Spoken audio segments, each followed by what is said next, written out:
To all. ஒரு பர்ஃபெக்டான ஒரு விஷயத்த உங்ககிட்ட ஷேர் பண்ண போகிறேன். எப்பயுமே நான் வீடியோ கடைசியில் இதெல்லாம் உங்ககிட்ட சொல்லாமல் வேற யார்ட்டங்க சொல்ல போகிறேன் அப்படின்னு சொல்லுவேன்.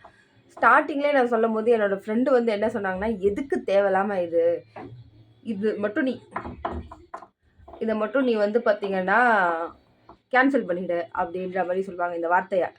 இதெல்லாம் உங்ககிட்ட சொல்லாமல் வேறு யார்ட்டங்க சொல்ல போகிறேன் அப்படின்னு சொல்லிட்டு. ஆனால் இன்றைக்கி வந்து பார்த்திங்கன்னா இதுதான் என்னோடய யூடியூப் சேனல் நேம். முன்ன யூடியூப் சேனலுக்கு வந்து பார்த்திங்கன்னா என்னோடய நேமை தான் நான் வச்சுருந்தேன். அதில் கிட்டத்தட்ட நான் சப்ஸ்கிரைபர்லாம் எடுத்தேன். அந்த கதை ஆல்ரெடி நான் உங்கள்கிட்ட சொல்லியிருக்கேன். ஸோ இப்போ இருக்கிற சேனலில் வந்து பார்த்திங்கன்னா ஏன் அதே நேம் வச்சுக்கிட்டு அதனால் கொஞ்சம் யூனிக்காக இருக்கட்டும்னு சொல்லிட்டு நானே யோசிச்சு வச்ச நேம் தான் இது. இன்றைக்கி வந்து ஃபோன் பார்த்துட்டு இருந்தபோது ஒரு விஷயம் செம்ம இன்ட்ரெஸ்டிங்காக பார்த்தேன். அப்படியே ரீல்ஸில் வந்து பார்த்திங்கன்னா உங்கள் மைண்ட் செட்டை நீங்கள் சேஞ்ச் பண்ணாத வரையும் என்றைக்குமே உங்களுக்கு நியூ இயர் கிடையாது அப்படின்ற மாதிரியான ஒரு விஷயம். அது உண்மைதான். உங்கள் மைண்ட் செட் பர்ஃபெக்டாக இருந்தால் எல்லாமே பர்ஃபெக்டாக இருக்கும் தானே. ஸோ மைண்ட் செட்டே பர்ஃபெக்டாக இல்லாத போது உங்களுக்கு எந்த நியூ இயர் வந்தாலும் இது நீங்கள் அச்சீவ் பண்ணாத ஒரு நியூ இயராக இருக்கும் போது அப்போ உங்களுக்கு வந்து என்னவாக இருக்கும் அப்படின்றது உங்களுக்கே தெரியும். நான் சொல்லி தெரியணுன்ற அவசியம் இல்லை.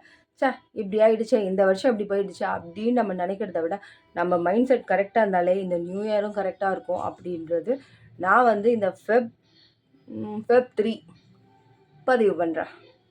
ஸோ அட் லாஸ்ட்டில் சொல்ல வேண்டியதை ஃபஸ்ட்லேயே சொல்லிட்டேன். ஸோ இப்போ வந்து ஃபஸ்ட்டில் சொல்ல வேண்டியதை லாஸ்ட்டில் சொல்கிறேன். கொஞ்சம் வந்து பார்த்திங்கன்னா பிரேக் ஆகிடுச்சு. ஃபஸ்ட்டில் சொல்ல வேண்டியதை லாஸ்ட்டில் சொல்கிறேன், லாஸ்ட்டில் சொல்ல வேண்டியதை ஃபஸ்ட்டில் சொல்கிறேன். ஆனால் வீடியோவோட கண்டென்ட்டை கரெக்டாக சொல்லுவேன் அப்படின்றத இந்த இடத்துல மறுபடியும் நான் பதிவு பண்ணுறேன். ஸோ மறுபடியும் நான் சொல்கிறேன், உங்களோட மைண்ட் செட் கரெக்டாக இருந்தால் தான் இந்த நியூ இயரும் உங்களுக்கு பர்ஃபெக்டாக இருக்கும். ஏன் நியூ இயர்க்கு ஏன் விட்டீங்க, ஒரு நாளும் உங்களுக்கு அப்போ தான் வந்து பார்த்திங்கன்னா இந்த நாளில் வந்து நம்ம கரெக்டாக நம்ம ஒரு விஷயத்த எடுத்தோம் முடிச்சிட்டோம் அப்படின்றது இருக்கும்.